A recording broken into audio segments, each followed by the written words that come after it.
ജീവിതം കൈവിട്ടു പോകുന്നത് പോലെ തോന്നുന്നുണ്ടോ? എത്ര ശ്രമിച്ചിട്ടും സമാധാനം കിട്ടുന്നില്ലേ?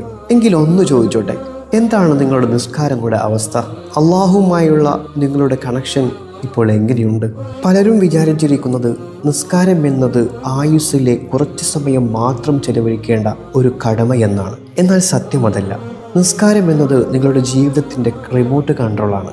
നിസ്കാരം കൃത്യമാകുമ്പോൾ നിങ്ങളുടെ തകരാറിലായ സ്വഭാവവും തടസ്സപ്പെട്ടുകൊണ്ടിരിക്കുന്ന ജീവിത സാഹചര്യവും തനിയെ ശരിയാകാൻ തുടങ്ങും. ലോകം നിങ്ങളെ തഴഞ്ഞാലും ആരും കേൾക്കാനില്ലാത്ത ഒരുപാട് ദുഃഖങ്ങൾ നിങ്ങളുടെ ഹൃദയത്തിൽ നിങ്ങൾ ഒതുക്കുമ്പോഴും നിങ്ങൾ സുജൂദിൽ വീണ് പടച്ചവനോട് പറയുന്ന ആ രഹസ്യങ്ങളുണ്ടല്ലോ, അവിടെയാണ് യഥാർത്ഥ ആശ്വാസം. ഹയ്യ അലൽ സ്വലാ, നിസ്കാരത്തിലേക്ക് വരൂ എന്നതിൻ്റെ തൊട്ടു പിറകെ ഹയ്യ അലൽ ഫല, വിജയത്തിലേക്ക് വരൂ എന്ന് പറയുന്നത് വെറുതെയല്ല. നിസ്കാരമില്ലാതെ ഒരു വിശ്വാസിക്ക് വിജയമില്ല. തിരക്കുകൾക്കിടയിൽ നമ്മുടെ നിസ്കാരത്തെ തിരികെ കയറ്റാതെ നിസ്കാരത്തിന് ചുറ്റും നമ്മുടെ തിരക്കുകളേക്ക് നമുക്ക് ക്രമീകരിക്കാം. സമാധാനമുള്ള ഒരു മനസ്സിനായി നമുക്ക് നിസ്കാരത്തിലേക്ക് മടങ്ങാം. അള്ളാഹു നമുക്ക് തൗഫീഖ് നൽകട്ടെ.